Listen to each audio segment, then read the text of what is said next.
ರಕಿಮವ ಆಮ ಯಾರೋ ಒಬ್ರು ಕಮೆಂಟ್ಸ್ ಮಾಡಿದ್ರು, ಹಾಂ ಲಕ್ಷ್ಮೀ ಸೇರುನ ಹೆಂಗೆ ಪೂಜೆ ಮಾಡೋದು ಮತ್ತೆ ಅದರೊಳಗೆ ಏನು ತುಂಬಬೇಕು ಅಂತ. ಅಂದರೆ ಸ್ವಲ್ಪ ಜನದ ಮನೇಲಿ ಮಾತ್ರ ಅದು ಪದ್ಧತಿ ಇರೋದು, ಎಲ್ಲರೂ ಮನೇಲೂ ಇಡಲ್ಲ. ಅದನ್ನು ಕುಬೇರ ಲಕ್ಷ್ಮಿ ಸೇರು ಅಂತಲೂ ಹೇಳ್ತಾರೆ, ಅಥವಾ ಕುಬೇರ ಸೇರು ಅಂತಲೂ ಹೇಳ್ತಾರೆ.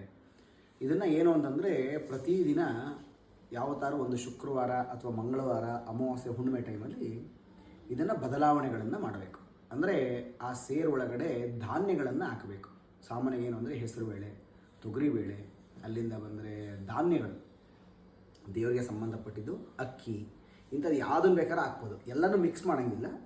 ಒಂದ್ಸಲಿ ಹೆಸರುಬೇಳೆ ಹಾಕಿಡ್ಬೋದು, ಒಂದ್ಸಲಿ ಕಡಲೆಬೇಳೆ ಹಾಕಿಡ್ಬೋದು, ಒಂದ್ಸಲಿ ಅಕ್ಕಿ ಹಾಕಿಡ್ಬೋದು, ಆಯಿತಾ. ಈ ಥರ ಧಾನ್ಯಗಳನ್ನು ಹಾಕಿ ಪೂಜೆ ಮಾಡೋಂಥದ್ದು. ಈಗೆಲ್ಲ ಸ್ವಲ್ಪ ಚಿಲ್ಲರೆ ಕಾಸೆಲ್ಲ ಹಾಕ್ತಾರೆ.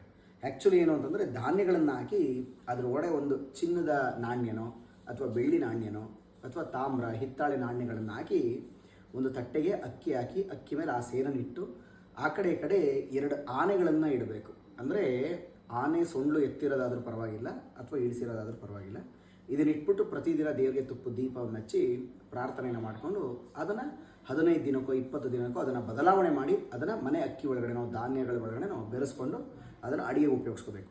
ಅದೇ ಥರ 15 ದಿನಕ್ಕೆ ಒಂದು ಸಲ ಬದಲಾವಣೆ ಮಾಡ್ತಾ ಇರಬೇಕು. ಅಂದರೆ ಹುಣ್ಣಿಮೆ ಹಿಂದಿನ ದಿನ ಅಥವಾ ಅಮಾವಾಸ್ಯೆ ಹುಣ್ಣಿಮೆ ಹಿಂದಿನ ದಿನ ಆವಾಗ ಅದನ್ನು ಬದಲಾವಣೆ ಮಾಡಿ ಪೂಜೆ ಮಾಡಿದ್ರೆ ಸಮೃದ್ಧಿಯನ್ನು ಉಂಟು ಮಾಡ್ತಾನೆ. ಮನೇಲಿ ಯಾವಾಗಲೂ ಅಷ್ಟೇ ಧನ ಕನಕ ವಸ್ತು ವಾಹನಾದಿ ಸಕಲ ಐಶ್ವರ್ಯಗಳನ್ನು ಕೊಡ್ತಾನೆ.